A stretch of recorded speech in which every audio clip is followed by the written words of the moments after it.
Hi. Hi, everyone. It's Tzippi Livnei here, nurse and certified food addiction counselor, here every Sunday at 1:20 p.m. So we will start in 2 minutes. I give a 10-minute live on different subjects every single week. This will be posted on my English YouTube channel as well, GPS to Sugar Free. Please subscribe and click that notification button so that you can get notified every time that there's a new video.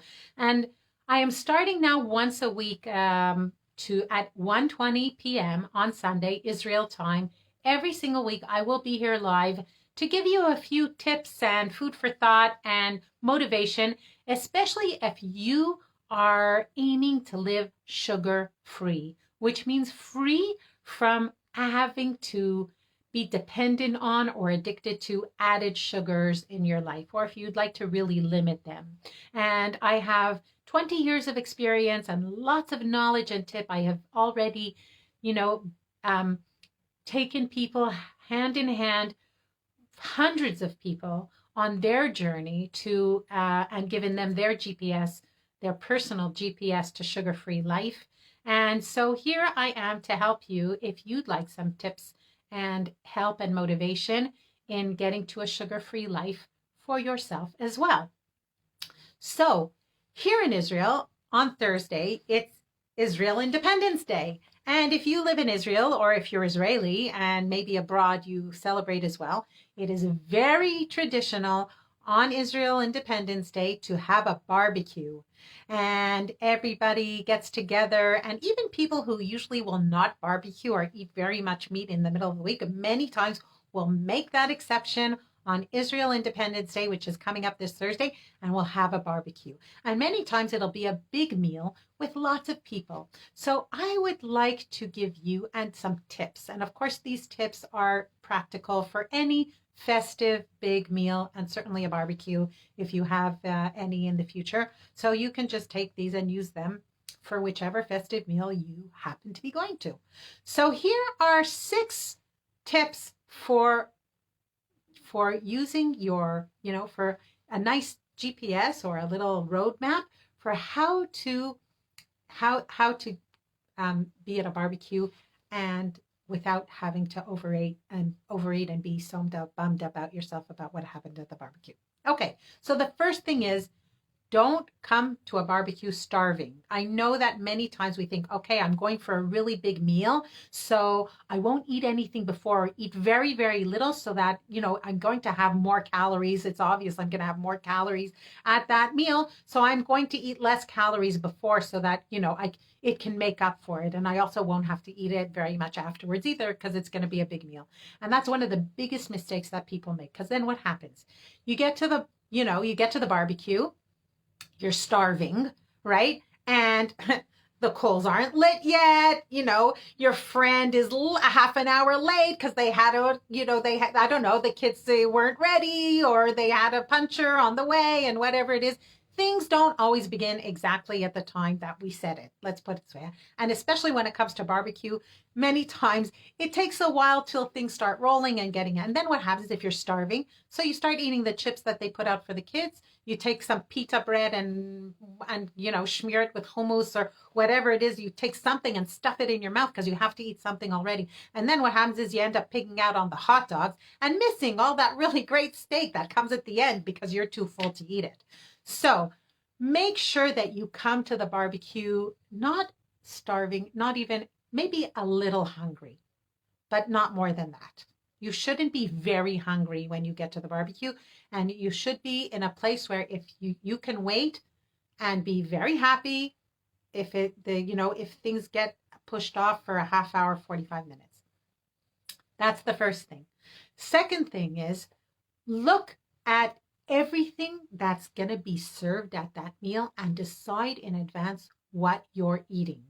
Because what happens is then that at the beginning there's hot dogs, and then there's wings, and then there's kebabs maybe, or hamburgers, and then there's that entrecote, right? Or that really good meat that they always put at the end, right? When everybody's too stuffed.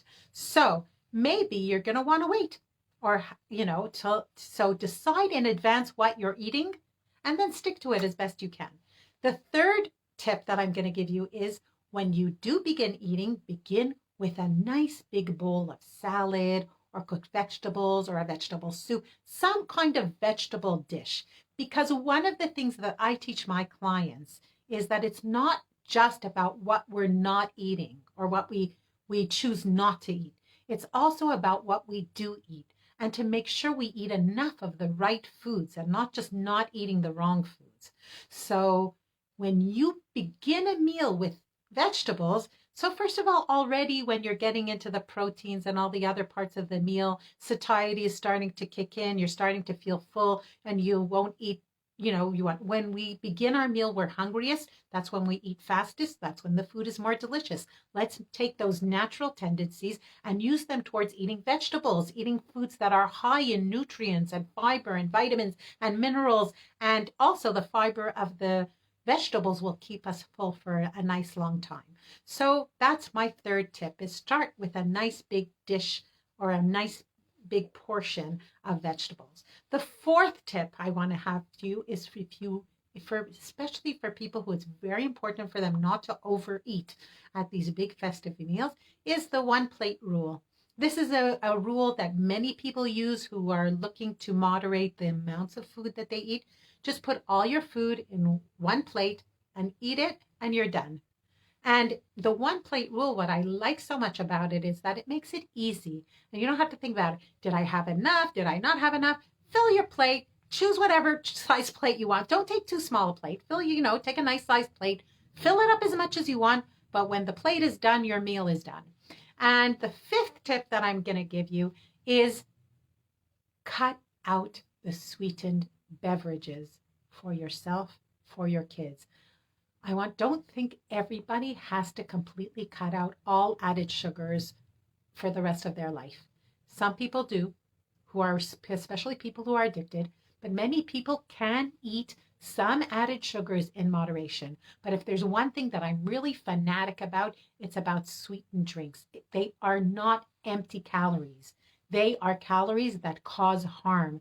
And if you think they cause harm in adults, well, they cause even more harm in children. I'm reading now a book called Sugar Proof, which is about sugar consumption in children and how to limit it and what are the harms that it causes. And our children, their systems are not yet matured.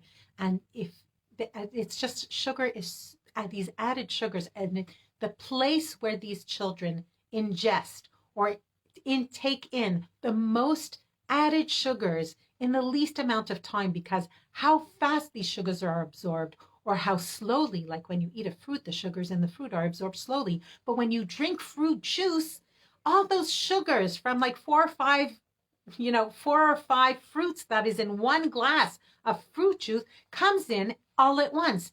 Now, adults have a hard time metabolizing that, and it can cause harm to the liver. But for kids, the harms are immediate and long-term and are multi-system.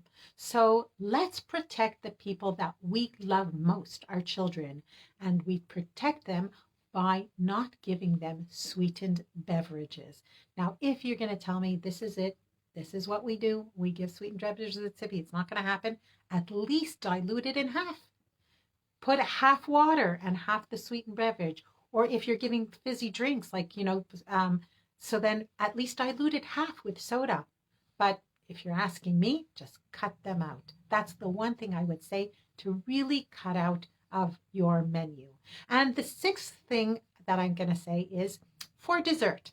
Instead of making like 4 different cakes and ice creams and desserts and what have you, make one kind of dessert and get some really nice fruit that people usually don't buy for themselves, like, pineapple or, fruits that aren't exactly in season right now, and get them at a nice place.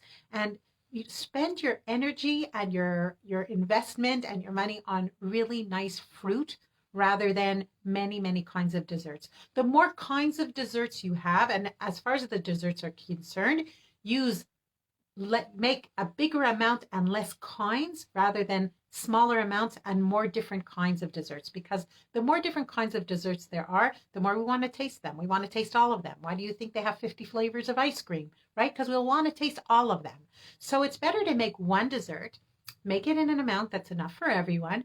And instead of making more, other kinds, serve nice fruit platters, because the sugars that come in fruits are sugars that come from nature, and they're much, much healthier than any kind of added sugar that is put into food, including maple syrup or date syrup or honey or what have you.